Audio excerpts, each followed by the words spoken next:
Welcome to Beam Talk, episode 3. It's been a while, but we're here. We're here. As if we never left. And by the way, light the beam. Light it up. Light it up. I'm feeling good. I'm feeling great. Confession. Still don't got the batteries in that. It's cool. Metaphorically, it's lit. Light the beam. Yep. We beat Utah tonight, and I think we beat them in a pretty good fashion. I expected us to just take the game over from the beginning, but in reality, I expected us to dominate from the beginning, but in reality, our defensive woes seeped in at the beginning there. Yeah, I thought Mason Jones should have been playing by the second and third quarter. That should be the indicator of how good the game is going By the for way, us. I love Mason Jones. Yeah, I think he's a great guy. Probably personally, I don't know the guy. He's like a supercharged. Like if Bobby Jackson had no talent. Okay, no. No, Mason Jones. I love you, bro. I don't mean you don't have talent. It's just You weren't the sixth man of the year. Yeah, exactly. So the Kings, they came out. It was 22-22 in the first quarter. The second quarter is where we took over. Let's flip the script a little bit. What are your thoughts? Initial thoughts on this? Initial thoughts Watching the game. is I think it's still fraudulent. I'm not going to lie. I think it's still fraudulent. The only reason I think it's fraudulent is we beat Utah. We beat LaMelo Ball last game. Like, what are we talking about here, man? These are games. If you have a team filled with Zach LaVine, Sabonis, and DeMar DeRozan, you handle those teams. That's it. There's no debate about that. You put those teams down, you put them down out of their misery. They're all tanking, right? They're capture the flag. That's what they're doing right now. Yeah, that's where I'm at. Do you see any, let's say we basically are dating the Kings. You see any red flags? Yeah. Biggest red flag I see here. I'm pulling up today's stats, and I could pull it up for last game too, but 12 turnovers. It's a new team, bro. Like, Levine's never played with these guys, and Fox is not the main guy anymore. I don't think we have a main guy. We're just like a team full of people that were ISO players now and need to learn how to play together. So that's what the turnovers are. What about you? What do you think? I think it's a lot more straightforward. It's not that we're starting off completely scratch, right? Like, yeah, we're adding one new player and removing one player. Now, are they both very crucial to the offense? Yeah, absolutely. You take out Fox, add in LaVine, very crucial. Different styles. At the same time, the same problem is existing. Our first and third quarter, trash, and the flow of the game is just bootsy. It is bootsy bellows out there, bro. All right, bootsy. Elaborate on why it's bootsy. Why it's bootsy? You got three guys who just want to play offense, and that too, not necessarily together. Isn't that what you wanted, bro? I wanted offense, but I still want a defensive guy on there. Keegan was over here scrambling to play defense. By the way, Keegan in this game. Keegan actually looked like he was in flow, but the real issue is here. It's very clear. Put Keon Ellis in the game. I think at all points, if you're playing LaVine, DeRozan, and Malik, two of the three, you should only play two of the three, and one of Keon and Fultz need to be there. And one and Fultz? Bro, he's a defensive guy. We talking Fultz. He's not a bad defender. By the way, that hitch in his jump shot's still there. Yeah. He hit that three. Yeah, he pretended like he worked on. Yeah, he might have. And I feel bad for the guy. He got injured. Oh, yeah, he was crazy. Yeah. He actually, I think he said it. He's people think the Sixers messed up my jump shot. I was actually injured. Yeah. And I feel bad for the dude. I call him the Matrix. I know the Matrix is what, Sean Marion, right? Yeah. Nah, that jump shot's the Matrix. It broke the Matrix. I think so. Think about it. Like, we basically traded Fox for the number 1 pick in that draft. We gotta let that go and go. We'll talk about Fox later. I think so. Fultz. Okay, yeah. Go ahead. And when I say Fultz, I really mean as a second unit. And like, I think it needs to be either Fultz or LaRavia or Keegan and Keon. What about your guy, He's left out then. You know What, who your Monk? guy is. Monk? Trae Lyles. This guy sent me a text today. I can't, just because of the podcast, I can't tell you exactly what he said. But I was just saying, he basically said, what did Trae Lyles do to Doug Christie? It's not what he did to Doug Christie. It's what Jake the Snake LaRavia is a Doug Christie player. I think you can substitute either one of those. And also, I want to make this clear. You can play both of them. You can. Trae Lyles has played. Give me a lineup five. right now. Give me a lineup right now. I can give you a lineup. All right. You need I think you always need two of Monk, Levine, DeRozan at all times. And there's a way to do a rotation. Give me. Okay, just for funsies, I'll give you Monk, Levine, Keon, LaBravia, Trae Lyles. You hold on. So you're having Jake the Snake play power forward? Why not? He's, Small ball. He's what, 6'7"? He's 6'7". Is he actually 6'7"? I think he looks way bigger than 6'7". Let's find out right now. Jake the Snake is. By the way, I love that. I love that name. Yeah, it's definitely taken. Jake is 6'7". So 6'7", you have a 6'7" power forward, and then you got Trae Lyles, which we've seen him at center, so it's not as obnoxious. It's not crazy. It's not crazy. I just maybe this is why I'm not on the coaching staff. So that lineup would work against a team, maybe even a team like the Warriors. Yeah, I feel like it would work against them.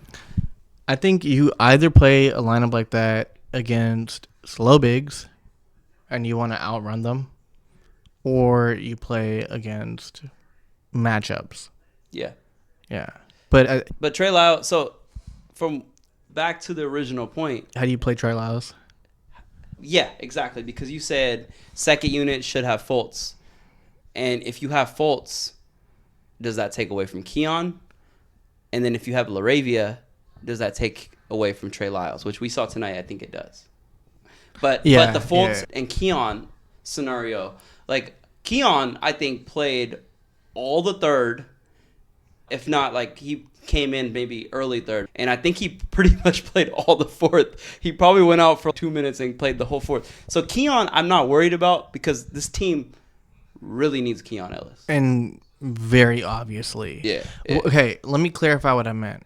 You need, at all times, if you are the Sacramento Kings, at all times you need at least two defenders and a big. Okay. And how you play that big could be Trae at small ball, Jonas at Viking ball, or Sabonis, right, at point center. But you need two wing defenders because Keegan out there in the first and third quarter is switching everything, the only man back. Yeah. He chased down Jordan Clarkson and shut him down. Bro, Jordan Clarkson's coming off. But he's like a plantar fasciitis, and which sucks. Like, by the way, you wake up with that sucks. Tyreek Evans, like we Kings fans know what plantar fasciitis does because Tyreek Evans was probably the next Magic Johnson. I'm not gonna lie, and plantar fasciitis, that injury alone, besides like some other nagging injuries, I feel like detoured his career. That's besides the point. Jordan Clarkson wasn't Jordan Clarkson tonight. He wasn't. But what I'm saying is Keegan can only guard one guy at a time. But if you have two guys that are scrambling like that, like when Keon and Keegan are playing together, we actually look like we're in a flow. Like Keegan tonight, I'm looking at it, I had 26 points, bro. 6 rebounds, 2 assists. Can we talk about a Keegan dime, though? Can we talk about one Keegan dime? Nah, bro, Keegan dime. Okay, Keegan decided to just bring up the ball, get the top of the key, lefty. Yeah. Threw an entry pass to Sabonis. And I was like, bro, but he had 2 is this assists. guy that nice? And that one, and half of them he were initiated offense a lot today. He did. Maybe not initiated, but it was a pass to assist most of the time. Just that one dime, though, was crazy. Yeah, I know exactly what you're talking about. He threw the ball left-handed. Keegan has the offense where, so it's either like a DHO and then Keegan shoots a 3, or it's a Keegan pick and roll where he's going in and he does like a crazy jelly to the line layup or he makes it. Those are like usually the two outcomes, or a rare miss. And then there's a Keegan. Transition Keegan is nice. Transition Keegan is probably our best transition player besides Zach LaVine, I'd say. Monk is our most. Do we want to get into those alley-oops? Did you saw those alley-oops that were the attempts? Yeah. So I think Monk's in his own head. I think Monk's trying to make a statement every game, and it's not. The statement is the opposite of what he's trying to make. He's making more of a statement of why he shouldn't be running the show. And by the way, episode 1, I was like all Monk, and I'm not saying he's over with. I just think like I'm never gonna be. I'm gonna ride with Malik Monk and Trae Lyles for the end of their careers. But all right, you want to admit like but Monk is come on, inconsistent. To say the least, he's very inconsistent. What did I tell you? I'm totally biased against Monk. He can't put me in this kind of position. I told you episode 1. I was like, yo, I think Monk could be like Jalen Brunson, right? Take off. Like same age. Oh, I think same age at that time. But the only test is he had Fox as a decoy. Like Fox was taking the attention. Now he has the number 1 defensive, like he's drawing the point guard defense now.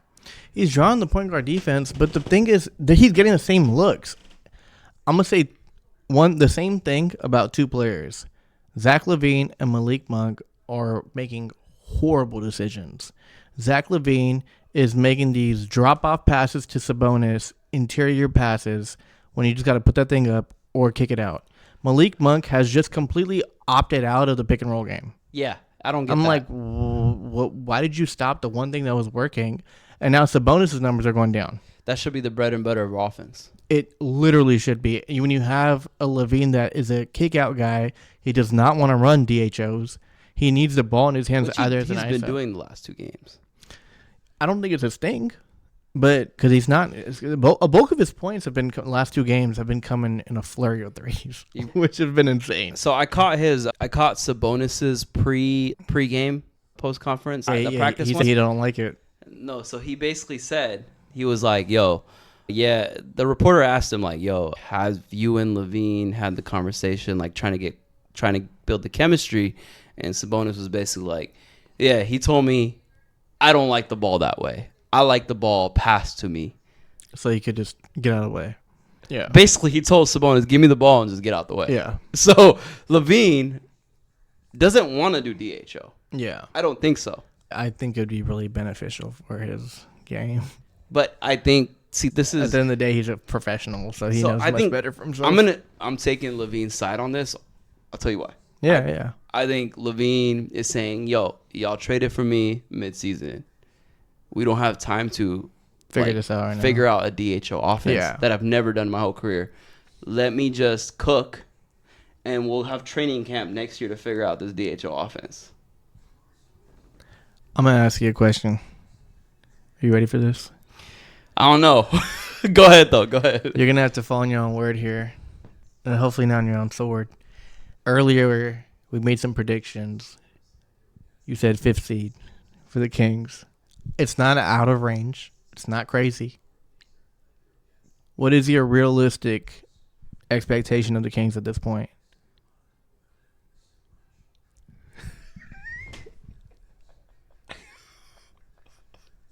You gonna ask me this on a 2-game winning streak right now? Not on the 2-game. Bruh. Actually, yeah. I actually especially want to ask you on a 2-game winning streak. You're probably up to here right now. You're like, I don't care who we play. We played the Wukong Warriors, bro. Yeah. We on a 2-game win streak. Nah. For real, what I think is we're 2 games away from 6th seed. And I believe 6th seed belongs to the Clippers right now. So we're 2 games behind. We got the Timberwolves 7th, Warriors 8th, Mavs 9th. So if you look at those, right, I'm not worried about 5th. I'm going away from 5th. We are not getting the 5th seed. Point blank, period. I think Clippers are playing a little above where they need to be. Norman Powell's just out of his mind. Amazing player. Or he's just that good. Yeah, he is that good. He is that good, yeah. Timberwolves, I think, are fraudulent. Just to be honest, Anthony Edwards is that guy. I hope he wears a Kings jersey one of these days. Hey, he loves Sacramento. He, At least the arena. yeah. He did say that. Anthony Edwards in a Kings jersey would be amazing, by the way. Vivek, make it happen. Please. I'll do whatever. Okay? Whatever. Pause. Anything for $1. Warriors, unfortunately, I think are trending up. So they're the 8th seed right now. I think they're trending up. But the biggest frauds here, to me, are the Mavericks are the 9th seed. They're 31-28. Kings are 10th seed, 30-28. Basically, Warriors, Mavericks, Kings are essentially battling for playoff seeding. After that, it's the Suns, Blazers, Spurs. Spurs, we'll talk about that later with Wembanyama out. Fox is probably. I feel like they're going to announce a Fox surgery soon. Just tank the season. They should. Yeah. It's the smartest thing. Tank the season. Let Castle develop, Livicell get back in his rhythm. And then you got Suns that are just absolute colossal, horrible claps. That's a long-winded way for me to answer your question is we're 2 games behind the 6th seed. For me, the ultimate goal is to get in the playoffs, not the play-in. And I told you this earlier. We are as of right now, for the draft picks, we're top 12 protected, and we're the 13th pick. So the worst scenario the Kings could be in is Not make playoffs, and your pick gets tossed over to Atlanta. I think Kings will make 6th through 8th. That's my prediction. Just based off of everything happening perfectly, where we take basically these last 2 games, I think, are scrimmages. You don't take these motherfuckers serious. You think Utah serious? You think Hornet? Last games were. They don't want to win. Last games were scrimmage. Yeah, we're playing games that they don't want to win. The Hornets game was a live scrimmage. The Utah game today was a live scrimmage. Yeah. So take these scrimmages. The real test is coming up in Houston, March 1st, Saturday. So depending on what happens Saturday, and if we record maybe Sunday or whatever, I'll have something updated. But as of now, I'm bumping down only one. What about you? Man, I haven't moved from my predictions at all. And it's really unfortunate. You were playing originally, right? I think I said like 10th, 11th seed. Yeah, I don't know what I said originally, but I think you were pretty pessimistic. Yeah, and I'm still right there. Yeah. And it's unfortunate because I'm dying for this team to just turn it up a notch. Give me some energy. Give me some fuel that I could feel as a fan. I felt it a little bit on the scrimmage game. Like the Hornets game was nice when Levine is just pulling up and he's having a good time. It's jolly, right? Yeah. It's a good feeling. It's not indicative of how well we are playing as a team. But at the same time, it's joyful, right? I watched the Jazz game. The first quarter was dull. It is dry. There's no flow. Nothing, bro. The ball swings 1-2, just goes into an ISO play. That's not sustainable. It's not. I think the biggest thing is what they need to lean in heavily into is Sabonis being the point guard. That's the only way you're going to have this starting lineup work. I'm not going to lie, bro. It really feels like this team is just going through the motions. A lot of times when you see these... You don't think they're trying? Oftentimes, not really. Bro, they're trying. You think that... and I'm not going to say they're not trying because that's disrespectful to professionals. And I'm over here sitting here... I'm going to tell you right now. Out of shape, right? What happened? I'm going to tell you right now. Levine... The first scrimmage game. I love how we're calling it scrimmage. Exhibition game. Yeah. The Hornets game, before that game, Doug Christie was like, because they had that starters only meeting, and the rumors were like, basically he said to Levine, yo, stop trying to fit in with us. We're going to fit in with you. Which is what I said episode 2 is what we need to do. Yeah. So I think Levine took that to heart, and he's playing his game now. He is playing his game. So he's playing his game. What you're saying is they're going through the motions. I think what's happening is Levine's playing his Chicago Bulls game. DeMar DeRozan is playing his hero ball. And then you got Malik Monk trying to prove he's a point guard. Well, that's the thing I don't get. Why aren't Monk and Sabonis still playing their game? And I was getting to number 4 is Sabonis. I think he's very emotional on the court, but I think he's very frustrated internally about what is my role here. These guys don't know what the hell they're doing. So what do I? His role has always been, let me set up my guys. Now he has 2 players on the court that are setting themselves up. But they're not doing DHO anymore. Yeah, because they're setting themselves up. He doesn't need to set them up anymore. So that's exactly. If you're Sabonis, you're like, for the past 3 years, I've built almost a near, and I'm going to say it, like he's been playing at a Hall of Fame level for the past 3 years. Bro, he's been that good. Like he's been that good. He's been underrated, but he's been at a Hall of Fame level. He's doing things only Wilt Chamberlain has done, like as far as stats. Yeah. So, like objectively. Yeah. Like legit. Yeah. So I'm saying like he's thinking, yo, these past 3 years I've been doing this. The past 3 games, Sabonis tonight 12 points, 9 rebounds, 5 assists. That's a Sabonis bad game. That's a first half. Yeah, that's that's sometimes the first quarter. Yeah. So like Sabonis, I think he's the one it's affecting him the most as a team. Where this team goes is how far Sabonis can figure out how to run this team. Because it's not Monk running this team. Let's be honest. It's not Monk running this team. Sabonis is running this team. He's the point guard. He's the point guard. I would absolutely love it if everybody just played their actual game. Monk was killing it at playmaking and just having fun. Like, pure joy basketball. I think you hit it on the nail, right? Like, hit it on the money up there. He's trying to prove himself. You don't need to be a star right now. You don't need to be a star. You are a star caliber in just feeling when you are playmaking, you are breaking that hype, that energy. When we're down and you just go and just yam it for no reason. We're down 12. That is Monk energy. Look at the camera and tell Monk that right now. Give your message to Monk right now. Malik, my brother. Please, just play your game. We're just begging for your game. Just your game. Play make. This whole ego, eliminate that, man.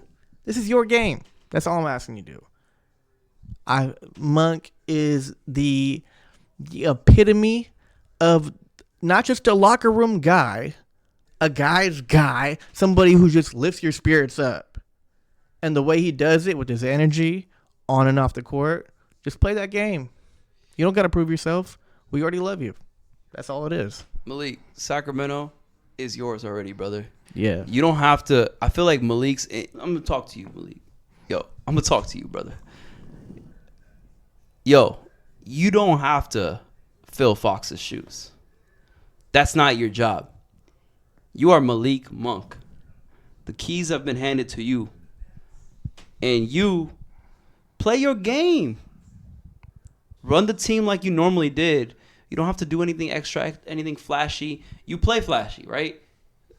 Just play your game and win it for us, bro. That's it. Don't do anything extra. Fundamentals. What you were doing in Boston on that run. What you were doing when Fox was out and you were running the team. Do that, brother. We are behind you. Hey, one thing that's for sure is that if you're trying to look at how well Malik Monk played that game, it's not going to be based on his stats. Yeah. It's not going to be based on his 100%. stats. It's going to be based on how much he's elevated everybody else's stats. Yeah, 100%. When everybody else having a good game, Malik had a good game. Yeah. That's just facts. When Keegan's having a good game, like, he's having a good game. Bro, the prime example is Keon Ellis. He played 33 minutes tonight, 11 points, 1 rebound, 2 assists, 2 steals, 3 blocks. That doesn't... Obviously, those are amazing, by the way, as far as 2 steals, 3 blocks. But that doesn't explain the impact of Keon Ellis. Keon Ellis is the highest plus-minus on this team. Plus 22. He was so good. Plus 22. He was so good every single game. Keon Ellis. He was so good every single game, bro. I'm sticking to it, bro. Keon Ellis is our superstar. I don't think he has to do anything different, bro. Yeah. Like, I don't think he doesn't even need to evolve. Just stay this good. And let everybody, please. Because I was never in the room. I can't say anything about it. It's all rumors. on this whole idea of Doug Christie talking to the starters. Yeah. First of all, why did that get leaked? I don't know. I'm so confused why Clutch. we know about Clutch. this. Hey, yo, Clutch. Can y'all just get out of Sacramento, please? You think it's Trae Lyles? No, Zach LaVine's Clutch. Is he too? Yeah. Bro. I'm misinformed. Bro, hold on. Yeah. You know basically what Rich Paul did, right? He just brought his own guy back in? He was like, yo, Fox want to play with Wemby. So y'all get Fox over to Wemby. I got this guy over here who needs to change the scenery. Yo, Yeah. Vivek, you like Zach? I already That's got my him client. paid, too. Yeah. All right, let's make this work somehow. All Okay. right. So Zach is with Rich. Because of us moving Fox in good faith, I'm believing we got Zach. I think it got leaked not by Zach. I think it got leaked by Rich Paul. Nonetheless, bro, Yeah. look, they're having this meeting with the coach and the starters. I think at some point, one of these talks has to be what? I know.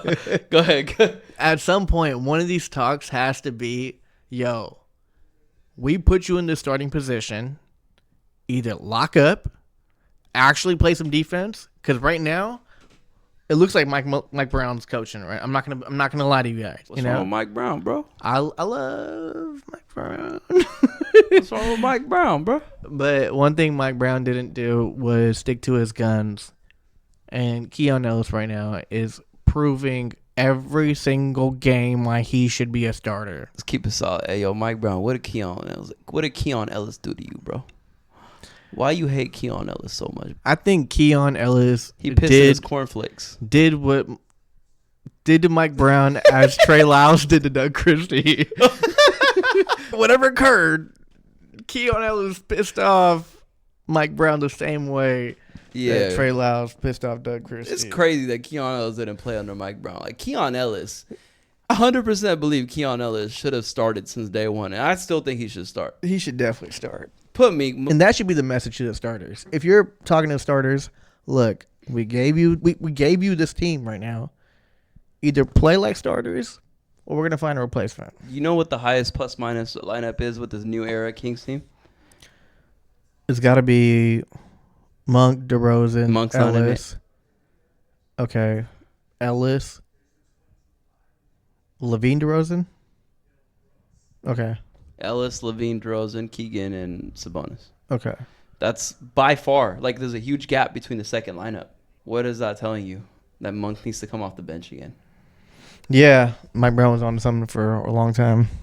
Also, we were winning Yeah, at the time. Monk was the panic button for him. Okay, we need to start him to save my job kind of deal. Yeah. And it worked for a little bit, but it then collapsed again. But anyways, to sum up that conversation, you're somewhat pessimistic just because I feel like for you I feel like you still believe, but it's just they don't have enough time to gel. Bro, we don't have an identity. They don't have time to gel and make an identity. We right? don't have an identity. I think we do.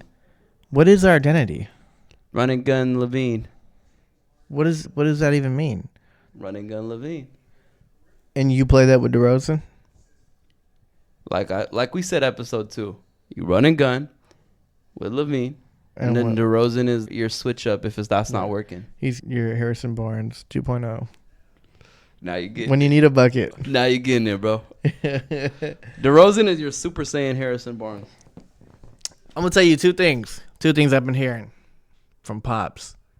Shout out Pops. Okay, so this segment, by the way, is Dilly's dad's takes. Yeah, Dilly's dad's takes. I'm gonna start asking him every podcast. Yeah. So Dilly's dad has some takes that he wanted to bring to the podcast. So he got 2 takes. Go ahead.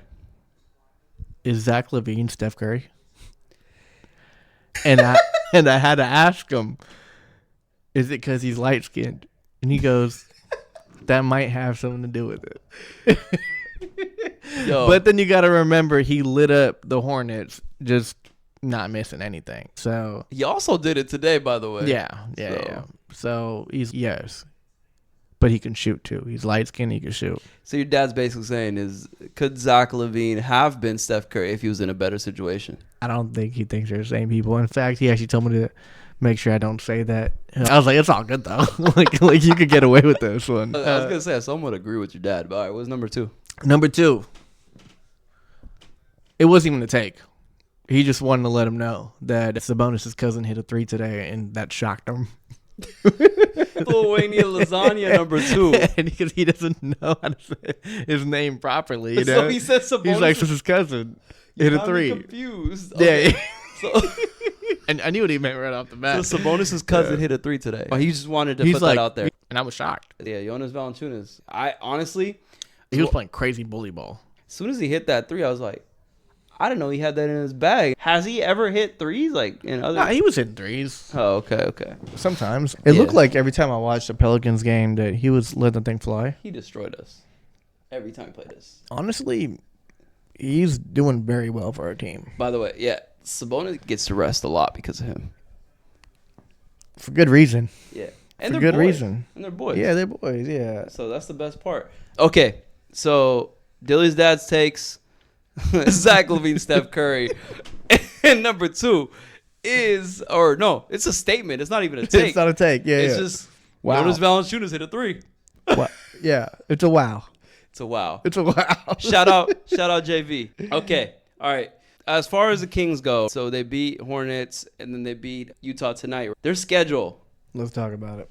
The schedule coming up is brutal. So the Kings have the second hardest schedule coming up, like to end out the year. Let's go the next 5 games.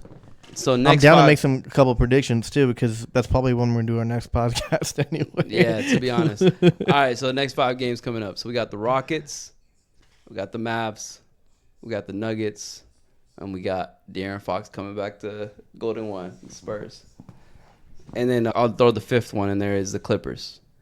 Clippers is a must win if we want to sneak into that 6th seed, by the way. Just off your bat, Rockets, Mavs, Nuggets, Spurs, Clippers. Those 5 teams. What do you think we go on that 5-game stretch? 2 and 3. Who's the 2? 2 and 3 is the Kings are very good at playing up to the level of whoever we're playing against. Yeah. So it's either going to be the Rockets, the Nuggets. I think we take the Mavs. I think we know about the Spurs. You think Fox going for 70? I don't think he even has a personality to. And I don't think anyone on the Kings is going to piss him off. Monk. I think Monk might go for 70. Yo, say If you we're and me. being honest. Say you and me. It doesn't matter who's Fox or Monk. Like, me, I get traded or you get traded. You come back or I come back, you better believe we're talking shit to each other. Bro, I think out of the 2 of them, though, it's going to be Monk. Yeah, Monk got that dog. Yeah. Out of the 2 of them, Monk either is going to go for 40 or he's going to try to go for 40 and have a really tough game. Yeah. But And maybe 12 turnovers. the thing is, if the fans boo Fox, which the fans boo Fox, we know how angry Fox plays. That's actually a thing. He's good. Angry Fox is a thing. My feelings towards Fox is I'm keeping it neutral. I want him to play well, but never against the Kings. So 2 and 3 for you. I think. What are you feeling? All right, let's go Rockets game. Or I think Rockets. Dub. I think it's a dub just because Sabonis always outplays Sengun, and the X factor on that game is Dillon Brooks. He always is an X factor in every Kings game. So if Dillon Brooks gets more than 12 points, we lost. No, that's like dead ass. That's that. Yeah. If we get Dillon Brooks feeling himself, it's over. But I think so. I think we take the Rockets. Mavs. I think we're better equipped now than when we originally faced the Mavs off the trade, fresh off. We went overtime and won. We needed like 40 piece from DeRozan to beat him. Yeah. But I think we could take the Mavs now. As long as if AD's back, that's different. I don't think AD's going to be back by March 3rd. Yeah. So I think we could take the Mavs. So that's 2. Nuggets, I think, is an L. We'll have a competitive game. It's either going to be competitive or a blowout. So I'll go 2 and 1 there.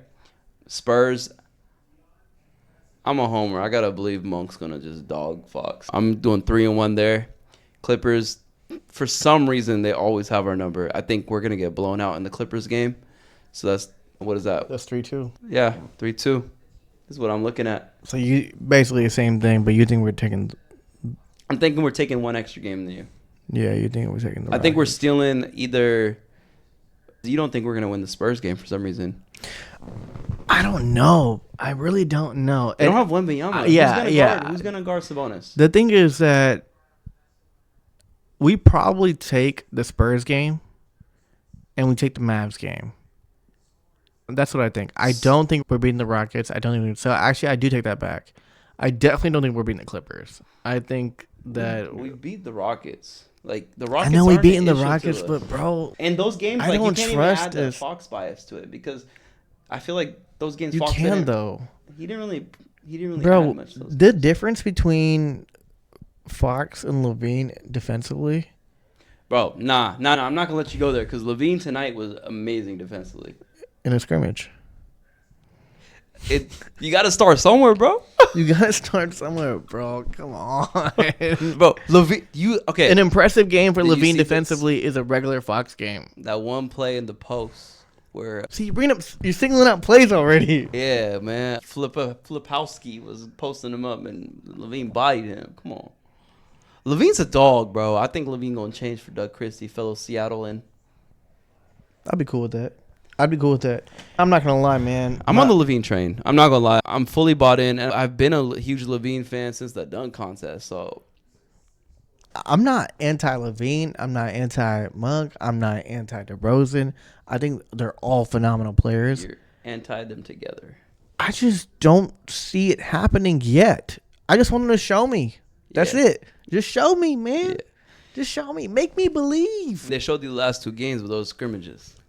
So Come the on, Houston man. game will make you believe. If say we just smacked the crap out of Houston. I'd be, yeah, and I want to see some consistency. Mind you, I don't think Kings basketball. I think Kings basketball is gonna be. Remember we talked about this? Just- scrappy, ugly wins. Yeah. It's gonna be ugly basketball, and I think we excel at that. You got Jake the Snake Laravia. You got Keon Ellis. You got, I want to see some defense early, man. Because the if you want to Kings, see defense, you're a fan of the wrong team, brother. bro, I don't even want to see necessarily defense. I want to see transition buckets. Yeah, facts. Everything is half court offense. Man, And I'm not gonna lie to you, I got sleepy watching today's game, which hurts me. it was a blowout. Of course you got. No, I'm talking about the first quarter, that 22-22 first quarter or whatever it was. It was a tough watch. The first quarter was horrible, bro. So was the third quarter. I think a lot of both of our opinions actually hinge on this Saturday game. Yeah. Saturday is a pretty crucial game for the Kings. I don't know if they realize it, but to the fans, it's a pretty crucial game to prove that this team is actually not like, oh yeah, they're ready, but progressing. Isn't it sad that I think for most of my life, not like my whole emotion is tied to the Kings, but like my day is actually dictated by Kings. Like my mood is actually, I can adjust it. Okay, Kings suck. Let me readjust. But the fact that they have so much emotional value in my life is annoying. One thing the Kings have taught me though is emotional regulation. Yes. Loyalty, Oh yeah. for sure. Emotional regulation. Never too high, never too low. Just staying at balanced equilibrium. Finding the silver linings. Yeah. I told my fiance when I met her, yo, I'm loyal. I'm a Kings fan. I'm a Kings fan, girl. You ain't got nothing to worry about. I ain't going nowhere. It's hilarious because I've literally said the same thing. I sat through a 17-win season. Girl, Pooh Jeter was my point guard. We getting married. All right? And I rooted for him so hard. Pooh Jeter. Whew.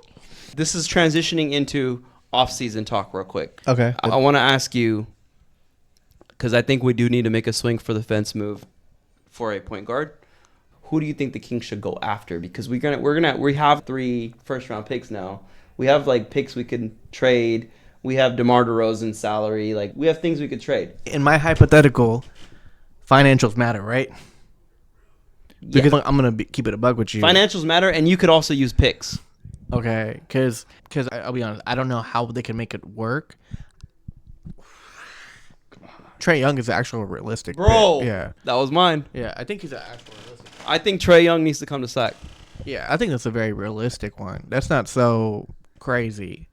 Ah, man. Why do you think Trae though? Why do you like Trae the most out of? Pure facilitator. He really is. He's a bucket too, bro. He is a bucket. He's just a pure bucket. Also, And him and Sabonis in the DHO. It's over. It's over. Until he says, "Just give me the ball and get out of my way." I think he would thrive in a Trae DHO. and Levine could work. Oh yeah, for sure. Yeah. Yeah, because Trae Young is actually a playmaker. Yeah. He is. And I think he's nice. Also, after they've had a couple seasons of not having Cinderella stories and stuff, Trae Young has been in that Sabonis type role of just being snubbed. Yeah, 100%. On the outside looking in, even though they're putting the same numbers. Yeah. If not better. Yeah. I think Trae Young is a solid option, and that's actually my number one option, just because I think Atlanta in itself they're like the Kings where they can't get out of their own way. They made some solid moves with Dyson Daniels. He's a dog. But I think if we offered him some future Sacramento Kings picks, which are highly valuable because we can't get out of our own way, we could probably land Trae Young if we can make the salaries match. I'd go all in on Trae Young, like all in. Throw in your boy Lyles, throw in DeMar DeRozan. Just make it work somehow. Get Trae on this team. You have a core of Trae, Levine, Sabonis, Keegan in there as well. You know what's wild is I do think an alternate universe also could present the guard from the Pelicans. DeJounte Murray? DeJounte Murray, yeah. DeJounte Murray. And we're just going back down the Fox route, though. It's another Seattle dude.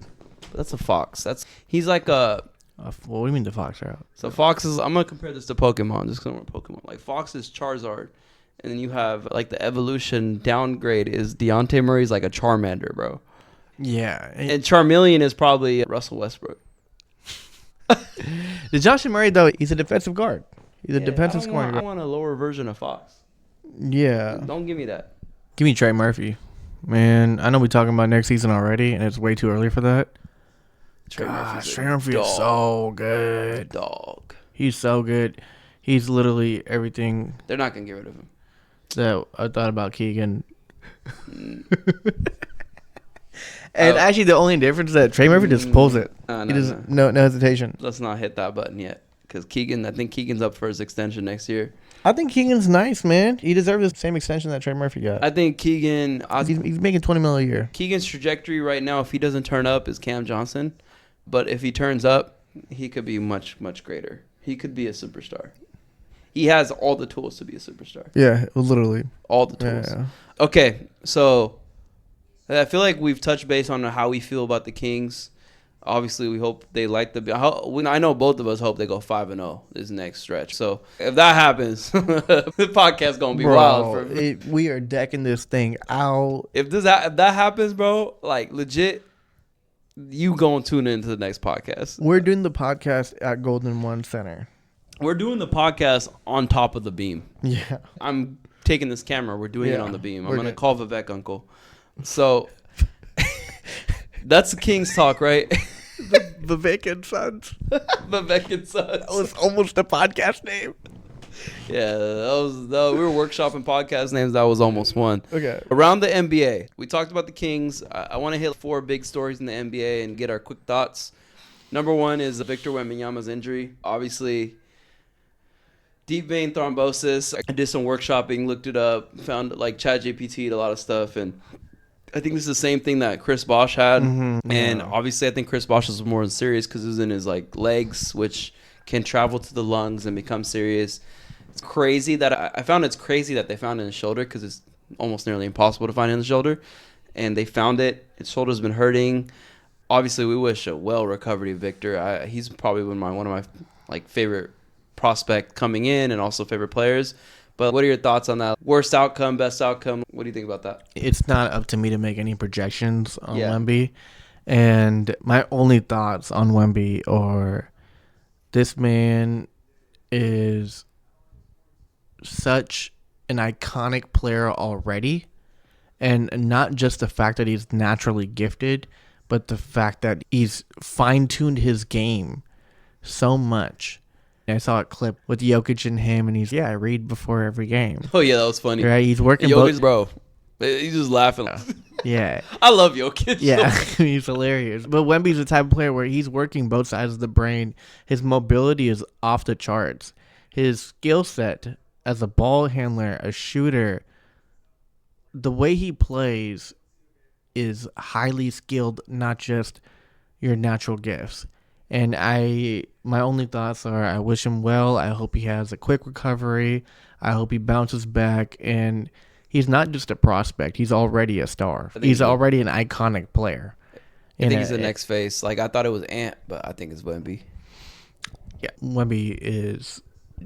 It's not some... He's when you want to create a player on 2K, yeah, you create a Wemby. Yeah, that's facts. You know, I don't even think you can create a player. I don't think you can either. They don't even allow you. Yeah.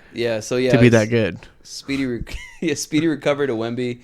I think the best thing I love about him is that even in the All-Star game, like, he was pissed that people weren't taking it seriously. Like, he's a dog, bro. When he played for France too, like he's serious about his craft. Yeah, facts. He takes the craft very seriously. He Yeah. sleeps on time. He does his meditation and stretching. Like, to me, like, his mindfulness is right up there with his physical attributes. Yeah, And to be that conscious and intentional in every single thing you're doing, you're looking at a real star. So yeah, he could be the GOAT. I'm not gonna lie. I'm not saying that now because my GOAT's LeBron, but he could be the GOAT. So, Wemby, speedy recovery to you. The next one is Bobby Portis. There's a suspension. So, Bobby Portis was suspended for 25 games, and after testing positive for tramadol, a banned substance under NBA anti-drug program, Portis claimed it was an honest mistake, taking it instead of approved Toradol. So, he tested positive for tramadol, and the one that's approved is Toradol for elbow injury. Oh, what's your take on that, bro? What's your take on that? You think he actually mixed it up, or it was like a good cover up? No, I think he could have actually mixed it up. I'm not gonna act like I'm a pharmacist over here. Let me just take a time out of it here before I say something ridiculous and stupid. And my only take on this is you should definitely know what's on the list. Bro, if I have my prescription medicine on this table right here, right? I got Adderall. I got Tylenol, and I got Claritin. Yeah, you know what you're taking. I'm gonna look at it, make sure the letters are all in the same place. I'm gonna take it. I think he already planned this out, just in case. Like, oh yeah, if I get caught, I thought it was taking this. What are the effects of the drug? I don't even know the effects of the drug. Honestly, I'm not gonna act like I know either. One's banned under NBA anti-drug, and one isn't. Yeah. So I'm thinking one is like maybe like a steroid effect or something like that. Okay, yeah. So it gives you an unfair advantage, I'm assuming. I think if he's actually healing from an injury. It's an elbow injury. Elbow injuries suck. Yeah. I've had an elbow injury. They suck. So that kind of impacts the Bucks. I think 25 games, though? 25 games is ridiculous. That's absurd. For mixing up some meds. How much did Miles Bridges get? By the way, how much really was tramadol? Like, impacting Bobby Portis' game. I'm not saying Bobby Portis is a bad player, but yeah, let's be real. Like, Bobby Portis was not averaging 40 points on tramadol. Yeah, on tramadol. Yeah, Bobby Portis was averaging a nice 8-9 points, but on tramadol. Yeah. If you told me right now that, let's see, like Tyrese or like somebody who's going insane, let's say Jaylen Brown or somebody like that, somebody that's averaging a crazy amount, makes up his prescriptions, 25 games. Okay, fair enough. Bobby Portis, like, is just out here hustling. Yeah. He's not playing on just like pure skill. Like he's good. He's doing what he does. What he's been doing for so long. So, tramadol or not, he's Bobby Portis. He's Bobby Portis. Let him play basketball. Come on, NBA. 25 games is ridiculous. Just let him play. We both agree on that. 25 games. Oh, yeah. Absurd, bro. I would say 5. Yeah, and this is not even a controversial statement, bro. How you get him 25 games and Miles Bridges didn't? Yeah. I don't know how many games he probably got, like, what, 30, 40? Yeah. It's not even close. It's not close. It's not close. Yeah, man's just didn't look the tramadol and toradol. He just mixed up the names. Come on, y'all. Yeah, and also, why are we drug testing Bobby Portis? I actually want to know. Okay, this is our homework. Let's go watch the tape of the game before he got suspended. Yeah. What caused it? What was the probable cause or reasonable suspicion for him to be getting drug tested? I need to look at the CBA substance abuse policy because I'm curious over here. But that does impact the Bucks' depth, and the Bucks obviously they're not as strong as they should be, and Giannis might want out, is the rumors. But yeah, Bobby Portis. You think he actually leaves though? Bro, what I've been hearing is Warriors. But you think the Warriors are going to sign Thanasis? Oh, it's a Because they have to, right? They have to create roster space to sign Thanasis as well. It's a joint deal. Yeah, to buy one, get one Thanasis deal. Yeah. A long play for the Kings. Sign all the Giannis brothers. Sign all the Giannis brothers and Bronny. And Bronny James. Yeah. It's not a long-term play. That's a 1-year play. Yeah, Bucks, man. I honestly hope for their downfall, so maybe the Kings could get in the Giannis sweepstakes. Obviously, we'd be very low on that list, but yeah. Bobby Portis, I've been a fan, so hopefully you challenge this and maybe get back. So the third one on the list is Cleveland Cavaliers, man. They're having a crazy season. 47-10, leading the Eastern Conference. Donovan Mitchell, Evan Mobley are the key contributors there. And do you think they're real NBA championship material? Yeah. Yeah? Absolutely. By the way, absolutely, I think they are. So number 4 is OKC, 36-21. I think they're more real than I was going to ask that. I was going to combine these two because it's like OKC, Cavs, right? Who's more real? Bro, one of my buddies and I were having this conversation, and he convinced me to the Cavaliers. Convince me. The Cavaliers are perfectly designed as a basketball team, as you would want them to be. You got 2 guards that can play make and score whenever you need them. They surround them with shooters and defensive wings. And they have Evan Mobley and Jarrett Allen that are just insane in the defensively, and Evan Mobley is a beast offensively too. They have a perfectly designed basketball team systematically. Yeah, they do 100%. Darius Garland, Donovan Mitchell is just revamped his. Let me qualify that though. I'm gonna qualify for funsies. You said 47-10. Yeah. And they're on an insane run. And it's still an insane run, don't get me wrong. But that's 57 basketball games, and they've already lost 10 games. Think about how good these other teams were. When you think about these Warriors teams or the Bulls teams who lost 10 games total or 9 games total, and you compare that to after watching the Cavaliers play night in, night out, and you're like, gosh, they're nice. They are a solid team. Yeah. Just crazy. I just think the Cavs, they just have a little more maturity to them. Like, they're ready for a run. These players have, besides Evan Mobley, these players have been around the block. They're ready to go. They're ready to run. And they just have every hole covered that you would need in a team. I agree with you. I think Cleveland's more real than OKC. So, around the NBA, who do you think is going to win it all? With that said. Oh, the Cavaliers. And I also think they have an easier route to the finals. Yeah. So they're not going to be as banged up once they get up there. I think they have the Knicks number. I think the Bucks and the Cavs, I think it goes to the Cavs, especially when you add Kyle Kuzma to the mix. I'm taking Boston. Okay. And that's a great pick. Yeah. That's Boston's taking it again. Yeah, they're repeating. The Cavs are going to take, maybe go Game 7 type vibes. It'll be a close game. It'll be a close series. I feel like whoever takes that series basically wins the shit. If it goes Eastern Conference Finals, Cavs, Boston, whoever wins that wins. Are there any Western threats? OKC's really your only one. Only the Nuggets are a threat? If Nuggets make it to the finals, you can't go against Jokic. But I just don't see them making it to the finals. Yeah, I don't see it either. They just don't have that same, oomph they have. Yeah, that's literally the word. Yeah. Oomph. I don't know. But if in that scenario, if Nuggets make it to the finals, I'm not giving a full-fledged edge to either the Cavs or Celtics. Jokic himself in the finals is Though he's a a dog. He's a dog. Dog, bro. He's insane. And Jamal also, Murray just turns into a real Michael Jordan.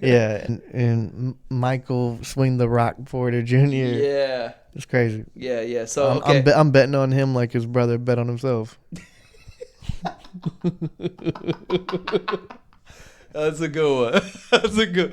Shout out. I wish you gave me your picks, bro. You're gonna go to jail for them, but yeah. I would have made so much money off that. Actually, I don't even want to laugh, bro, because that's real serious stuff. I actually feel bad for the dude, and I think they made an example of him, and I feel really bad. They did. But if you told me you're going to sell a quarter like Tech, put me in the group chat, bro. You don't believe it. Let's just end it on this. What are your wishes for the Kings this season? What is a successful season to you? Successful season is seeing a development and a jump from Keegan and Keon by the end of the season. Seeing a leadership jump from Monk and Sabonis being able to fit in. I think those people are probably not going to be moved. Yeah, facts. In the next season. If we could see some kind of cohesion with those four and established roles with those four, to me, that is a successful season. I'm not going to go wins and losses, projections on playoffs. I don't think this team is designed to go very far. I would love it. And my roof and my room would be popped off for sure. But I'm not going to bang on it. No. What about you? What are your... Let's go this. Your wishes for the Kings, expectations for the Kings, ideal scenario. I guess ideal scenario is close to wishes. Yeah, I think wishes wise, for what I wish for this team this season is just make the playoffs, because that's what the front office went all in on. They built this team to make the playoffs. So let's do that. That's my most successful season. A first round exit is a successful season for me. Anything short of that, like, that's the minimum bar. Anything short of that is a fail. I want to remind you that DeMar DeRozan at the beginning of the season said that they're making it to the Western Conference Finals. Yeah, that's what with Fox. That's what the team that DeMar DeRozan signed up to be with his team. Yeah. If you gave DeMar DeRozan the script of what was going to happen, he would have never signed here. And then what was the second part of that? Expectations, I think we're going to go play in and most likely miss playoffs. But what I wish for is us to make playoffs and get to Western Conference Finals. But we're not built for that yet. And just looking forward, this team is the only way to make this team better now, because we have someone's salary locked up, is via trade. So we need to have some targets locked in of who we want and go all in on them. Whether that be Trae Young, LaMelo Ball, any other player out there that's in a bad situation now that we can maybe sell them on being in a better situation next to Sabonis, next to Levine, Keegan Murray. Like, we need to find somebody who's in a bad situation. And just you and me talking is probably Trae Young and LaMelo Ball are two of those guys. And apparently John Morant as well is one of those guys that they're looking to move Memphis as well, because they don't want to pay him money. I would gladly take John Morant. Yeah, I would too. So that's also, I forgot, that's been rumored that that they might move him this coming off season. So, yeah, that's my outlook. The league is shifting, man. The whole CBA shit is shifting, man. Yeah. The CJ McCollum has messed up the Kings. And on the court and off the court. Yeah, exactly, bro. Yeah.